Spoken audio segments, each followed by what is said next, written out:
Subscribe करिए मेरे इस यूट्यूब चैनल अंकित सचिवा क्लासेज को और दबाइए घंटी ताकि आपको आने वाली सभी वीडियो का नोटिफिकेशन मिलता रहे। हेलो फ्रेंड्स, स्वागत है आपका मेरे चैनल पर।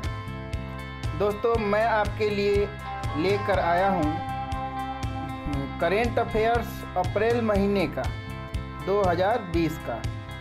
दोस्तों, आपको मैं इसमें A to Z current affairs बताऊंगा। इसमें आपको हर एक प्रकार के कंपटीशन के दृष्टि से देखा जाए तो उपयोगी रहेगा।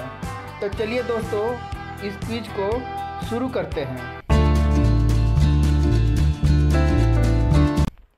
दोस्तों, सबसे पहला क्वेश्चन है कि किस राज्य सरकार ने कोविड-19 रोगियों को ऑक्सीजन की आपूर्ति की आवश्यकता को पूरा करने हेतु भारतीय नौसेना विशाखापट्टनम द्वारा विकसित मल्टी फीड ऑक्सीजन मैनीफोल्ड को खरीदने का निर्णय लिया है? तो दोस्तों, इसका सही आंसर होगा सी, आंध्र प्रदेश। दोस्तों, आपको मैं बता दूं, जो सी होगा ये ऑप्शन इसका सही होगा। दोस्तों, मैं आपको बता दूं कि जो portable multi feed oxygen manifold उपकरण को नौसेना डॉकयार्ड विशाखापट्टनम द्वारा 6 वे हेडर और सिंगल सिलेंडर का उपयोग करके डिजाइन किया गया था। इसका मतलब यह है कि यह 6 मरीजों की को ऑक्सीजन की आपूर्ति के लिए एक एकल ऑक्सीजन सिलेंडर का उपयोग किया जा सकता है। दोस्तों, दूसरा क्वेश्चन है कि हाल ही में किस संस्थान ने देश में बढ़ते कोरोना वायरस के खतरे को देखते हुए अत्याधुनिक मास्क, सैनिटाइजर से लेकर बायोसूट तैयार किया है? तो दोस्तों, इसका सही आंसर होगा DRDO। दोस्तों, आपको मैं बता दूं कि DRDO ने जो 4 उत्पाद तैयार किए हैं उनमें hand sanitizer, critical care unit, critical care ventilator, AN99 mask और बॉडी सूट है। कोरोना संक्रमितों के इलाज में जुटे डॉक्टरों व स्वास्थ्य कर्मियों के लिए DRDO ने खास बायोसूट तैयार किया है। यह सूट स्वास्थ्य कर्मियों और डॉक्टरों को संक्रमण से बचाएगा। अधिकारियों के मुताबिक यह निजी सुरक्षा उपकरण PPE के तौर पर काम करेगा। देश में बढ़ती ज़रूरतों को देखते हुए रोज़ करीब 15,000 सूट बनाने की तैयारी चल रही है। तो चलिए अगले क्वेश्चन की तरफ चलते हैं। अगला क्वेश्चन है दोस्तों कि केंद्र सरकार के आदेश के अनुसार महिलाओं के जन धन खाते में 3 महीने तक हर महीने कितने रुपए की राशि में मदद में दी जाएगी? तो दोस्तों, इसका सही आंसर होगा D, 500 रुपये। आपको बता दें कि देश भर में लॉकडाउन की घोषणा के बाद सरकार गरीब महिलाओं के जन धन खाते में हर महीने 500 रुपये डालेगी। सरकार की तरफ से यह मदद की जो रकम है वो 3 महीने तक दी जाएगी।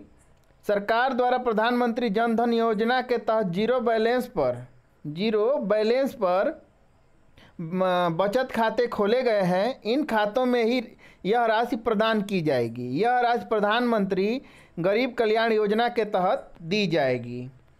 अगला क्वेश्चन है क्वेश्चन नंबर 4 कि किस राज्य प्रदूषण नियंत्रण बोर्ड के अनुसार कोविड-19 महामारी के कारण हाल ही में लागू किए गए 21 दिन के लॉकडाउन का कठोरता से अनुपालन के चलते पुराने मैसूर क्षेत्र में कावेरी तथा अन्य नदियों के प्रदूषण में गिरावट आई है? वह कौन सा राज्य है? तो इसका सही आंसर होगा दोस्तों सी, कर्नाटक।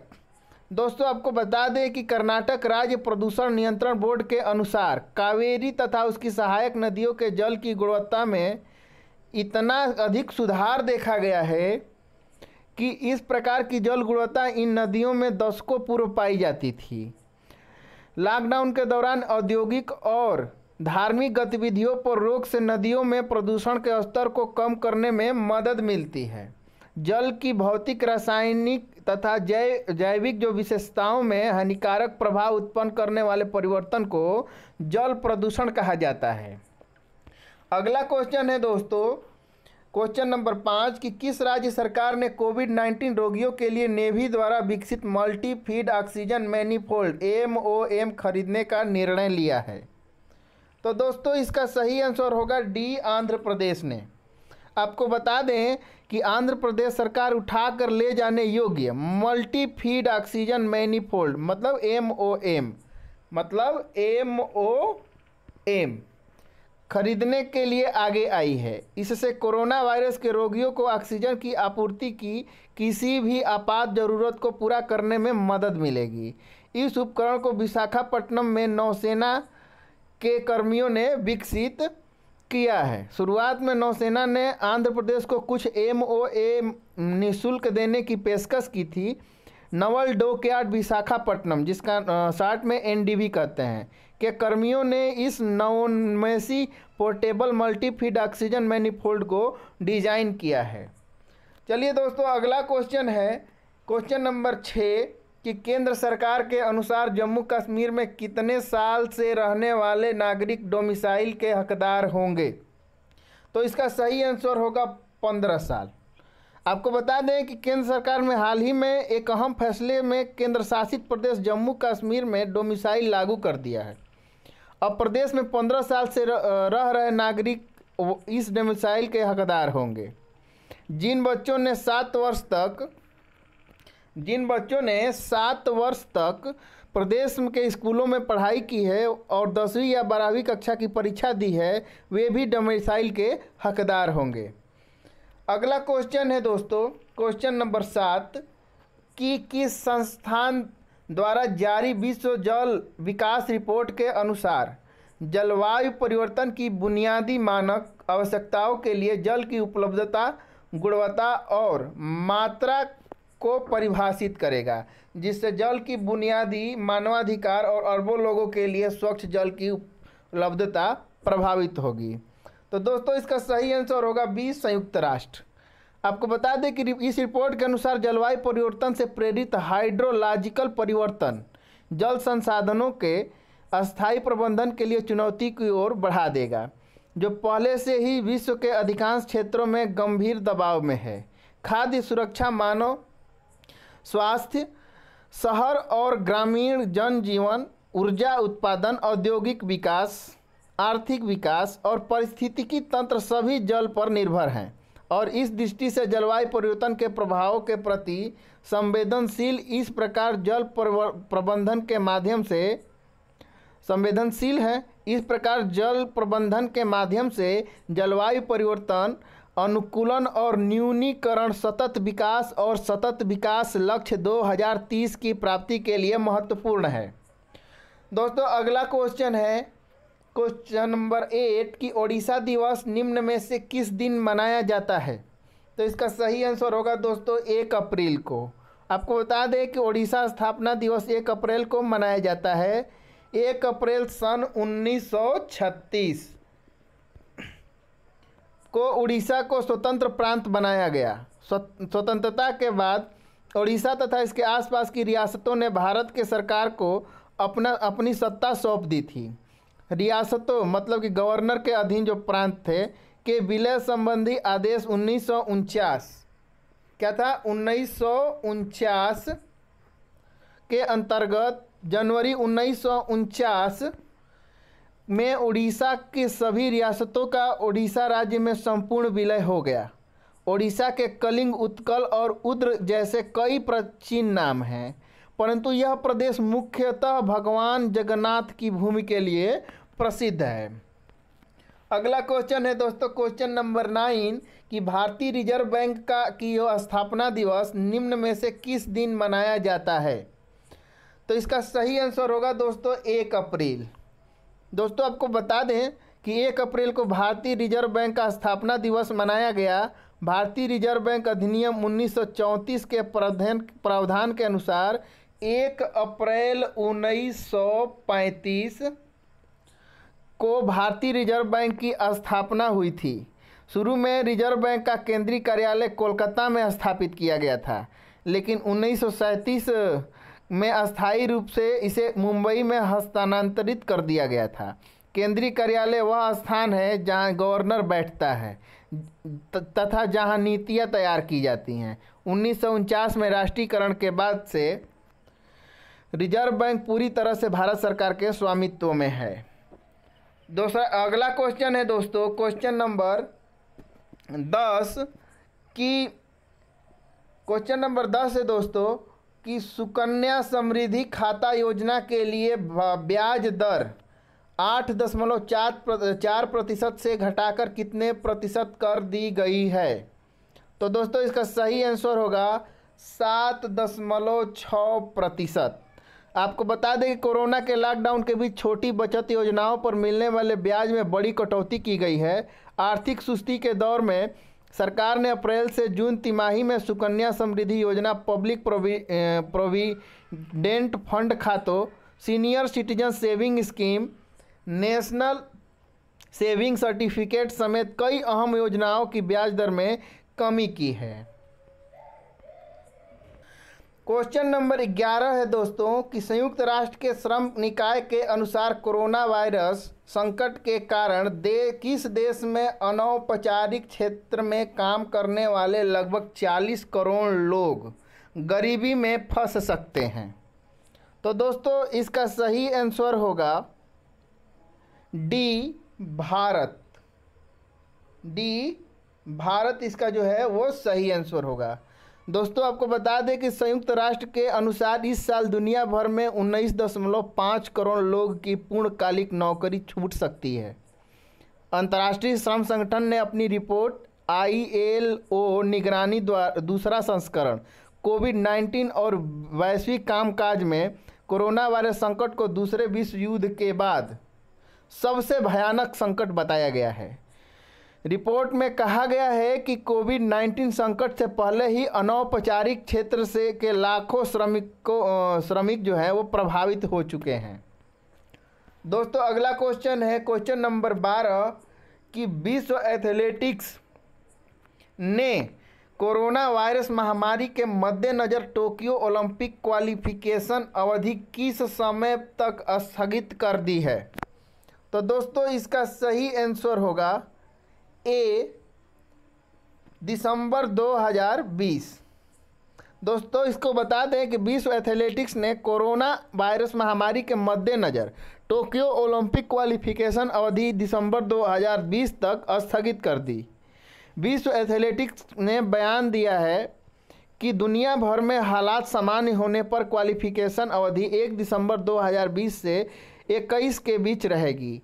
कुल क्वालिफिकेशन अवधि 4 महीने लंबी होगी। जो खिलाड़ी पहले ही क्वालिफाई कर चुके हैं वे ओलंपिक में भाग ले सकेंगे। अगला क्वेश्चन है दोस्तों क्वेश्चन नंबर 13 कि संयुक्त राष्ट्र की एशिया और प्रशांत का आर्थिक और सामाजिक सर्वेक्षण रिपोर्ट के मुताबिक वित्त वर्ष 2020 से 21 में भारत की GDP वृद्धि दर घटकर कितने प्रतिशत रहने का अनुमान है? तो इसका सही आंसर होगा 4.8%। आपको बता दें कि रिपोर्ट में कहा गया है कि मौजूदा वित्त वर्ष 2020 से 21 के दौरान भारत की वृद्धि दर घटकर 4.8% रहने का अनुमान है। वित्त वर्ष 2021 से 22 के लिए यह वृद्धि 5.1% रह सकती है। रिपोर्ट में कहा गया है कि ये बेहद प्रारंभिक पूर्वानुमान है और 10 मार्च तक उपलब्ध आंकड़ों और सूचनाओं पर आधारित है। रिपोर्ट में कहा गया है कि चूंकि कोविड-19 महामारी अभी भी तेज़ी से बढ़ रही है, इसलिए एशिया और प्रशांत की अर्थव्यवस्थाओं पर इसका नकारात्मक असर बहुत तेज़ी से पड़ने की आशंका है। अगला क्वेश्चन है दोस्तों क्वेश्चन नंबर 14 कि केंद्र सरकार ने बैंक बोर्ड ब्यूरो के वर्तमान सदस्यों का कार्यकाल कितने साल के लिए बढ़ा दिया है? तो दोस्तों इसका सही आंसर होगा सी, 2 साल। आपको मैं बता दूं कि सरकारी बैंकों और वित्तीय संस्थानों के निदेशक मंडल स्तर के अधिकारियों के चयन में पारदर्शिता और पेशेवराना रुख बढ़ाने के उद्देश्य से यह निकाय बनाया गया है। वित्त मंत्रालय के वित्तीय सेवा विभाग ने हाल ही में एक अधिसूचना जारी कर यह जानकारी दी। इसके तहत इस बोर्ड के इस समय कार्यरत अंशकालिक चेयरमैन और सदस्यों की सेवा अवधि 11 अप्रैल से 2 साल के लिए बढ़ा दी गई है। यह अधिसूचना तब तक प्रभावी रहेगी जब तक कि इस बारे में आगे कोई आदेश न जारी किया जाए।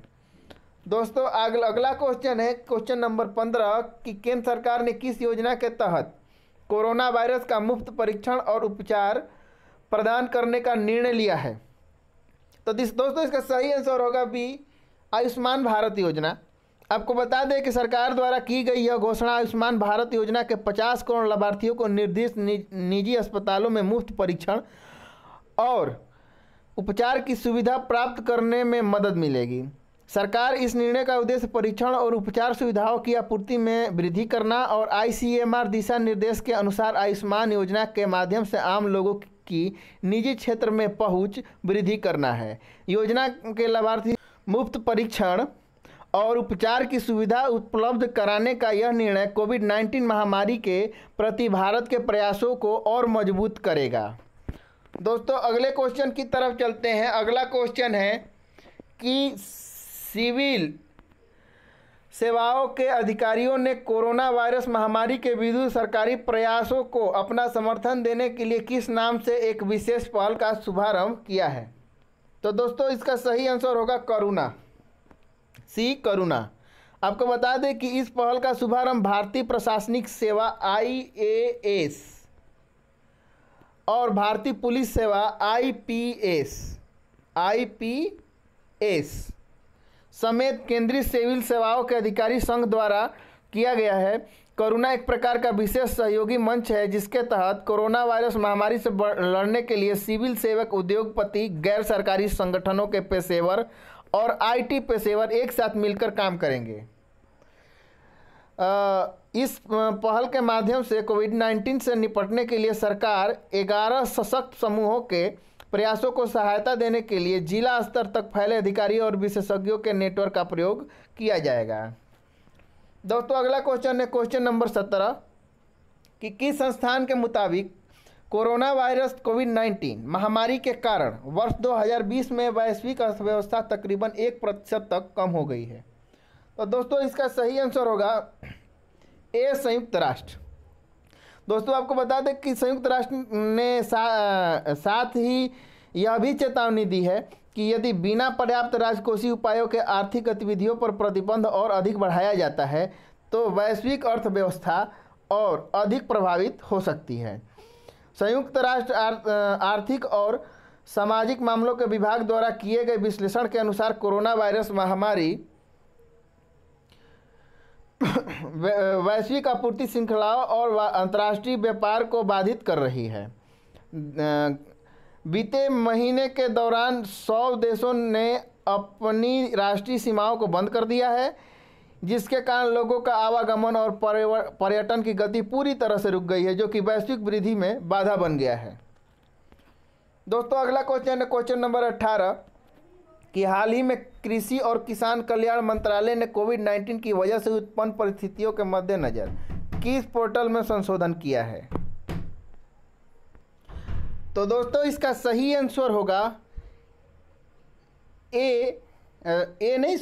बी, ई नाम। दोस्तों आपको बता दें कि ई नाम व्यापारियों को किसी दूरस्थ स्थान से बोली लगाने तथा किसानों को मोबाइल आधारित भुगतान प्राप्त करने की सुविधा प्रदान करता है। इससे व्यापारियों को मंडियों या बैंकों में जाने की आवश्यकता नहीं पड़ती है। यह कृषि उपज बाजार समिति में कोविड-19 से सुरक्षा और सामाजिक दूरी को बनाए रखने में मदद प्रदान करेगा। संशोधन के पश्चात पोर्टल में जोड़ी गई विशेषताएं कोविड-19 से निपटने की दिशा में महत्वपूर्ण साबित होंगी, जो इस संकट की घड़ी में किसानों को अपने खेत के पास से बेहतर कीमतों पर अपनी उपज बेचने में मदद मिलेगी। मंडी अनाज, फल और सब्जियों की आपूर्ति श्रृंखला को बनाए रखने में महत्वपूर्ण भूमिका निभाती है। अगला क्वेश्चन है दोस्तों क्वेश्चन नंबर 19 कि किस देश ने मलेरिया रोधी दवा हाइड्रोक्सी क्लोरोक्विन के निर्यात को अनुमति दे दी है। तो दोस्तों इसका सही आंसर होगा ए, भारत। दोस्तों आपको बता दें कि भारत सरकार ने कोरोना वायरस के मरीजों के लिए कारगर मानी जा रही मलेरिया रोधक दवा हाइड्रोक्सीक्लोरोक्वीन को लेकर एक बड़ा कदम उठाया है। सरकार ने इस दवा पर लगे निर्यात से आंशिक तौर पर प्रतिबंध हटा दिया है। विदेश मंत्रालय के अनुसार सरकार ने हाइड्रोक्सीक्लोरोक्वीन और पैरासीटामॉल दवाओं के निर्यात पर लगे प्रतिबंध को आंशिक तौर से हटा दिया है। मानवीय आधार पर यह फैसला लिया गया है। ये दवाएं उन देशों को भेजी जाएंगी जिन्हें भारत से मदद की आस है। अगला क्वेश्चन है दोस्तों क्वेश्चन नंबर 20 है दोस्तों कि किस देश में तुसी समुदाय के खिलाफ नरसंहार पर अंतर्राष्ट्रीय दिवस मनाया गया? तो दोस्तों इसका सही आंसर होगा बी, रवांडा। आपको बता दें कि रवांडा में तुत्सी के खिलाफ 1994 में नरसंहार पर अंतर्राष्ट्रीय दिवस 7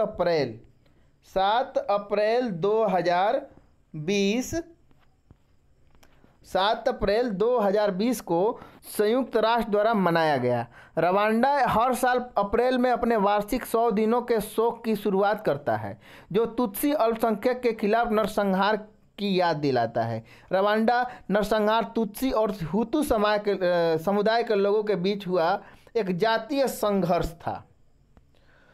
करीब 100 दिनों तक चले इस नरसंहार में 5 लाख से लेकर 10 लाख लोग मारे गए थे।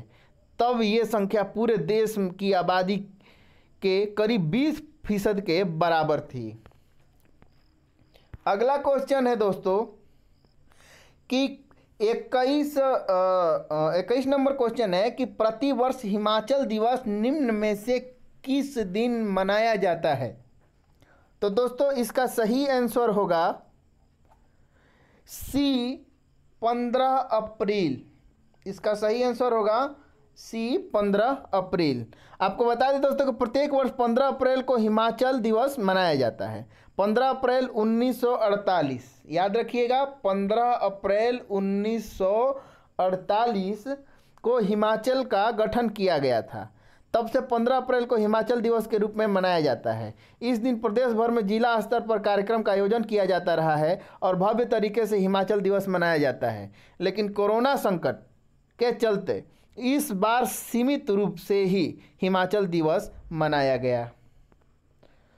अगला क्वेश्चन है दोस्तों क्वेश्चन नंबर 22 कि हाल ही में किस राज्य ने ICMR से कोरोना वायरस के पूल परीक्षण शुरू करने के लिए मंजूरी ले ली है? तो दोस्तों इसका सही आंसर होगा ए, उत्तर प्रदेश। आपको बता दें कि उत्तर प्रदेश ने भारतीय चिकित्सा अनुसंधान परिषद मतलब ICMR से कोरोना वायरस के पूल परीक्षण शुरू करने की मंजूरी ले ली है। इसका उद्देश्य जो है वो कोविड, थोड़ा लिखने में दिक्कत आ रही है, कोविड-19 के लिए परीक्षण प्रक्रिया को तेज करना है। पूल परीक्षण एक राज्य की परीक्षण क्षमता को बढ़ाता है। यह विधि परीक्षण प्रक्रिया में तेजी लाएगी। परीक्षण की संख्या बढ़ाने के लिए राज्य में पूल परीक्षण किया जा रहा है। इसके साथ ही उत्तर प्रदेश पूल टेस्टिंग शुरू करने वाला पहला राज्य बन गया है। दोस्तों अगला क्वेश्चन है क्वेश्चन नंबर 23 कि RBI गवर्नर शक्तिकांत दास ने नकदी प्रवाह बनाए रखने के लिए हाल ही में रिवर्स रेपो रेट में कितने फीसद कटौती करने की घोषणा की है?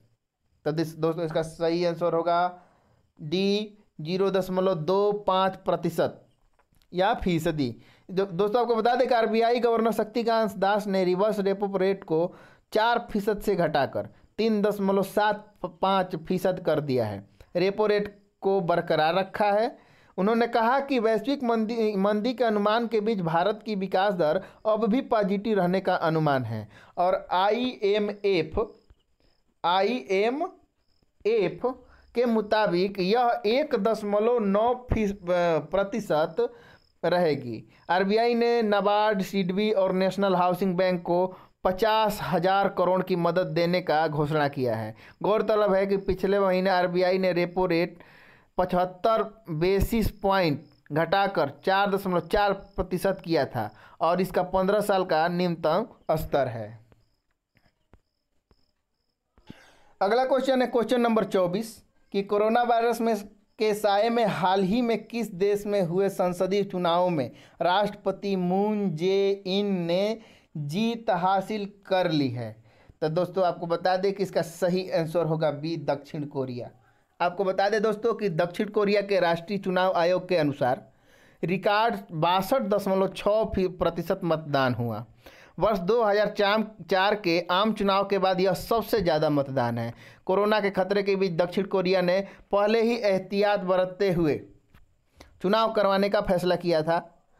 कोरोना वायरस के प्रसार को रोकने के लिए बड़े स्तर पर लोगों का टेस्ट करने के लिए दक्षिण कोरिया के अंतर्राष्ट्रीय समुदाय से काफ़ी प्रशंसा मिली है।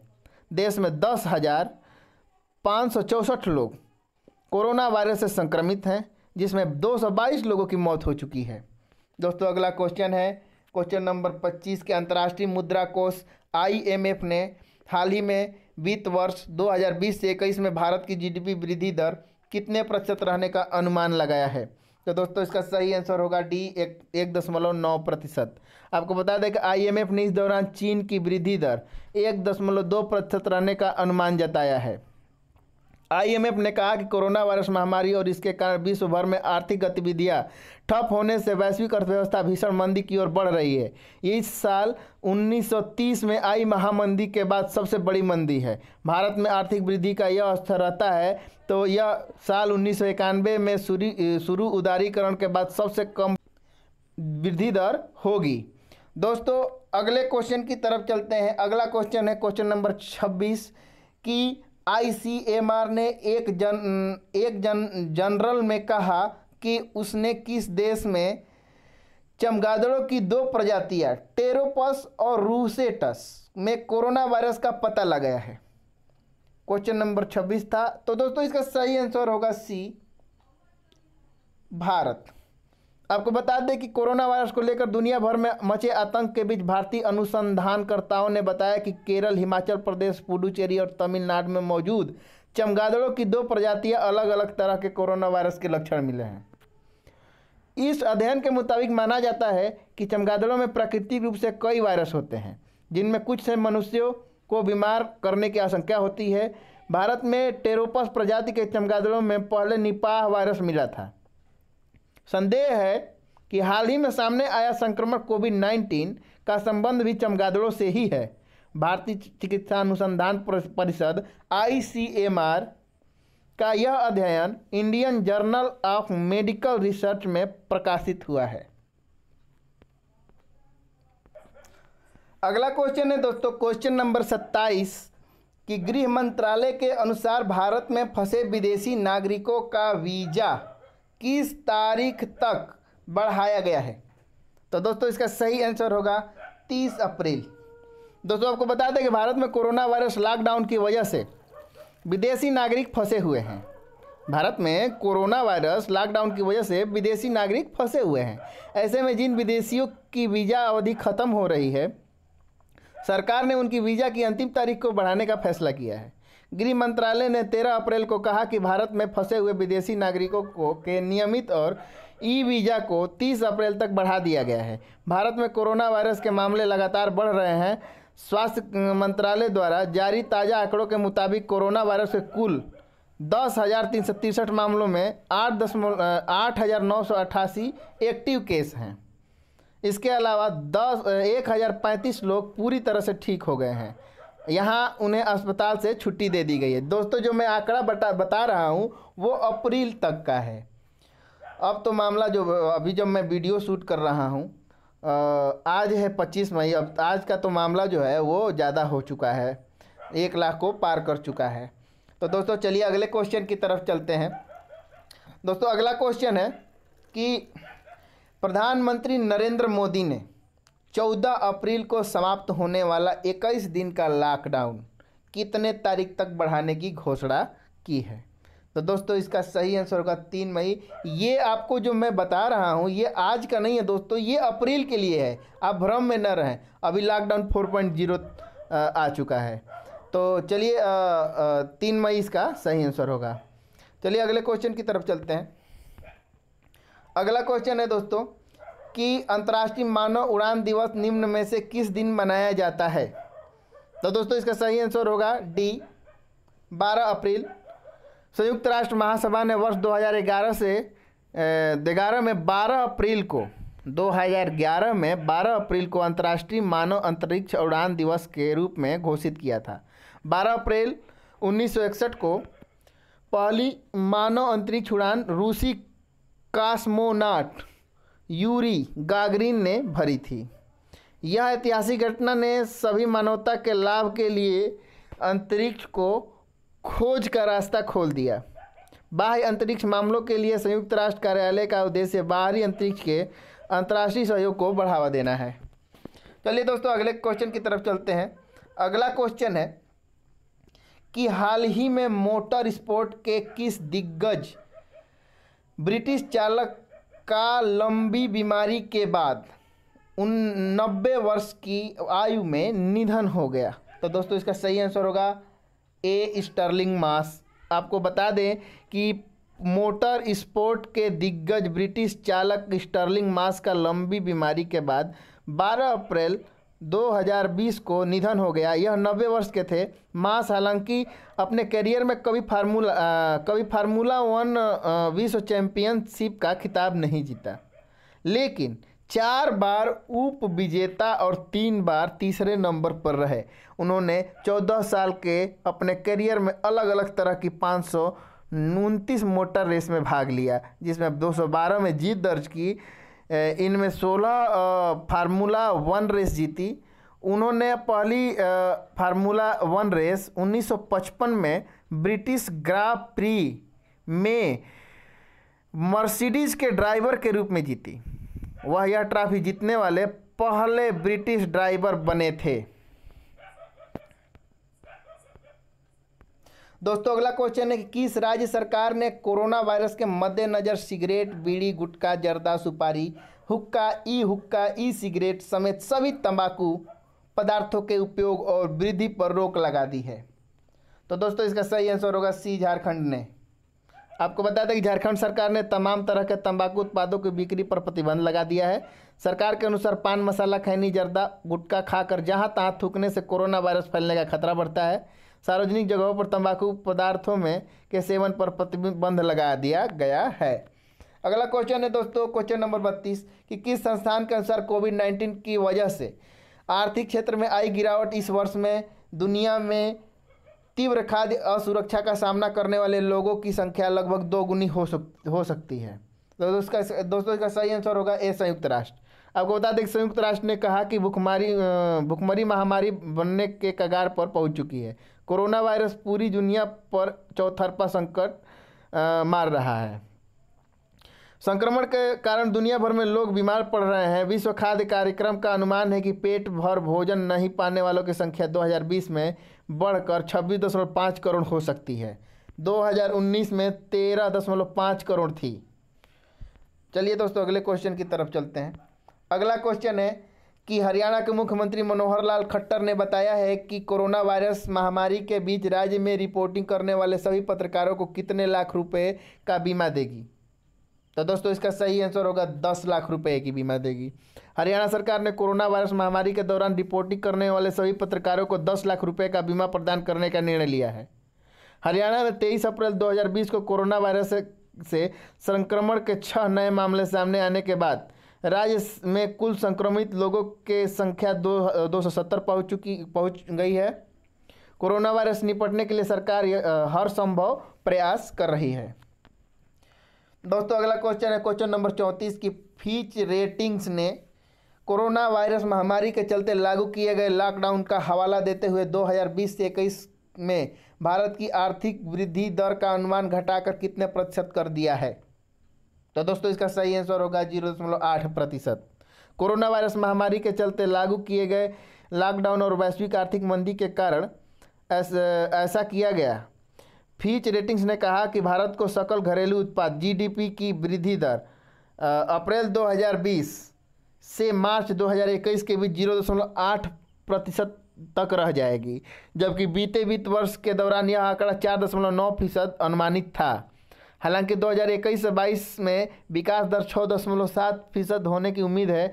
वही 2020 कैलेंडर वर्ष की अंतिम तिमाही में ग्रोथ के 1.4% पर पहुंचने की उम्मीद है। दोस्तों अगला क्वेश्चन है कि हाल ही में सीमा सड़क संगठन ने किस राज्य के ऊपरी सुबनसिरी जिले में सुबनसिरी नदी के ऊपर दापोरिजो में 430 फीट लंबे लैबी पुल का उन्नयन किया? तो दोस्तों इसका सही आंसर होगा बी, अरुणाचल प्रदेश। बी, अरुणाचल प्रदेश। आपको बता दें कि अभी तक इस पुल का वजन 24 टन था, जिसे अपग्रेड करके 40 टन कर दिया गया है, जिससे भारी वाहनों की आवाजाही सुनिश्चित हो सकेगी। यह पुल आसपास के लगभग 451 गांवों में वस्तुओं एवं सेवाओं की आपूर्ति की उपलब्धता को सुनिश्चित करने में मदद करेगा और ऊपरी सुबनसिरी जिले में बुनियादी ढांचे के विकास में सहायक होगा। यह पुल सुबनसिरी नदी पर बनने 2 पुलों में से एक है, जो अरुणाचल प्रदेश के दापोरिजो क्षेत्र का शेष राज्य से जोड़ता है, क्षेत्र को शेष राज्यों से जोड़ता है। दोस्तों अगला क्वेश्चन है क्वेश्चन नंबर 36 कि केंद्रीय वित्त मंत्री ने 20 अप्रैल 2020 को नई दिल्ली में वीडियो कॉन्फ्रेंस के माध्यम से किस बैंक के बोर्ड ऑफ गवर्नर्स की 5वीं वार्षिक बैठक में भाग लिया? तो इसका सही आंसर होगा न्यू डेवलपमेंट बैंक, ए। आपको बता दें कि इस बैठक में भारतीय वित्त मंत्री ने एक विश्वसनीय वैश्विक वित्तीय संस्थान के रूप में न्यू डेवलपमेंट बैंक द्वारा जारी किए जा रहे प्रयासों की सराहना की। न्यू डेवलपमेंट बैंक को ब्रिक्स के सदस्य देशों ब्राज़ील, रूस, भारत, चीन और दक्षिण अफ्रीका द्वारा वर्ष 2014 में स्थापित किया गया था। इसका उद्देश्य ब्रिक्स तथा अन्य उभरती बाजार अर्थव्यवस्थाओं तथा विकासशील देशों में बुनियादी ढांचे एवं सतत विकास की परियोजनाओं के लिए व्यापक संसाधन जुटाना है। न्यू डेवलपमेंट बैंक के बोर्ड ऑफ गवर्नर्स की पहली वार्षिक बैठक 2016 में चीन के शंघाई शहर में आयोजित की गई थी। दोस्तों अगला क्वेश्चन है क्वेश्चन नंबर 37 कि जैव प्रौद्योगिकी विभाग डीबीटी ने कितने कंपनियों को चुना है कि जिन्हें कोविड-19 का टीका विकसित करने के लिए धन मुहैया कराया जाएगा? तो दोस्तों इसका सही आंसर होगा D3। दोस्तों आपको बता दें कि 3 कंपनियों के में Cadila health care limited, Bharat biotech international limited और Serum Institute of India private limited, जिसको कहते हैं SIIPAL, शामिल है। डीबीटी ने कोविड-19 के टीके को विकसित करने के लिए केंद्रीय समन्वय एजेंसी नामित की है। इसके अलावा उसे जांच और इलाज के लिए तरीके निकालने के 13 अन्य प्रस्ताव भी मिले हैं। दोस्तों अगले क्वेश्चन की तरफ चलते हैं। अगला क्वेश्चन है क्वेश्चन नंबर 38 कि हाल ही में गोदावरी नदी घाटी क्षेत्र में निवास करने वाले आदिवासी आबादी के बीच कोविड-19 परीक्षण करने के लिए किस राज्य सरकार को निर्देश देने के लिए सर्वोच्च न्यायालय में एक याचिका दायर की गई है? तो दोस्तों इसका सही आंसर होगा बी, आंध्र प्रदेश। आपको बता दें कि याचिका में कहा गया है कि गोदावरी नदी घाटी क्षेत्र जहां आदिवासी आबादी निवास कर रही है, पोलावरम सिंचाई परियोजना वाले क्षेत्र के समीप है। गोदावरी नदी घाटी क्षेत्र आंध्र प्रदेश, तेलंगाना, ओडिशा और छत्तीसगढ़ तक विस्तारित है। गोदावरी नदी सबसे बड़ा प्रायद्वीप नदी है। यह महाराष्ट्र के नासिक जिले में पश्चिमी घाट की ढालों से निकलती है। इसकी लंबाई लगभग 1500 किलोमीटर है। दोस्तों अगला क्वेश्चन नंबर 39 कि हाल ही में भारत की किस अग्रणी दुपहिया कंपनी ने यूनाइटेड किंगडम की 122 साल पुरानी मोटरसाइकिल कंपनी नॉर्टन का अधिग्रहण कर लिया है? तो इसका सही आंसर होगा ए, TVS। दोस्तों आपको बता दें कि देश की बड़ी 2 व्हीलर कंपनी TVS मोटर ने ब्रिटेन की 122 साल पुरानी कंपनी को 153 करोड़ रुपए में खरीद लिया है। नॉर्टन दुनिया भर में जाना जाने वाला एक प्रतिष्ठित ब्रिटिश ब्रांड है। नॉर्टन मोटरसाइकिल्स ब्रिटेन का एक बड़ी और फेमस बाइक बनाने वाली कंपनी है, लेकिन हाल ही के दिनों में कंपनी परेशानियों के दौर से गुजर रही थी। नॉर्टन मोटरसाइकिल्स कंपनी की स्थापना जेम्स लैंसडाउन, जान लीजिए लैंसडाउन नॉर्टन ने बर्मिंघम में 1898 ईस्वी में किया था। तो दोस्तों अगले क्वेश्चन की तरफ चलते हैं। अगला क्वेश्चन है क्वेश्चन नंबर 40 कि वैश्विक rating agency Standards and Poor's के अनुसार वित्त वर्ष 2020 से 21 में भारत की विकास दर निम्न में से कितने प्रतिशत रहेगी। सभी लोग कंपनियों का अलग अलग डाटा है, आपको बताना है कि वैश्विक rating agency Standard and Poor's के अनुसार भारत की जीडीपी कितनी रहेगी 20 से 21 में। तो दोस्तों इसका सही आंसर होगा ए 1.8%। अब जान लीजिए कि वैश्विक rating agency Standard and Poor's ने हाल ही में वित्त वर्ष 2020 से 21 के लिए भारत के विकास अनुमान का अपना पूर्वानुमान जारी किया है। वैश्विक rating agency Standard and Poor's ने भारत में जीडीपी विकास अनुमान को 3.5% के पिछले अनुमान से 1.8% तक घटा दिया है। एजेंसी ने यह भी चिंता व्यक्त की है कि कोरोना वायरस प्रकोप का चरम बिंदु अभी तक नहीं पहुंचा है। यह कई अन्य देशों की तुलना में थोड़ी देर के बाद होने की उम्मीद है। तो ये था हमारा अप्रैल महीने मतलब अप्रैल 2020 का करेंट अफेयर्स। दोस्तों यदि आपको इस नोट्स का पीडीएफ चाहिए तो आप टेलीग्राम चैनल पर आ जाइए। टेलीग्राम चैनल का नाम है अंकित सर शिवा क्लासेज, और वहाँ से आकर आप चैनल को सब्सक्राइब कर लीजिए, जुड़ जाइए और आपको पीडीएफ प्रोवाइड करा दिया जाएगा। दोस्तों यदि आप चैनल पर नए हैं तो चैनल को जरूर सब्सक्राइब कर लीजिएगा, लाइक जरूर करिएगा और अपने दोस्तों से भी शेयर करिएगा। तब तक के लिए मेरे को दीजिए इजाज़त। जय हिंद, जय भारत।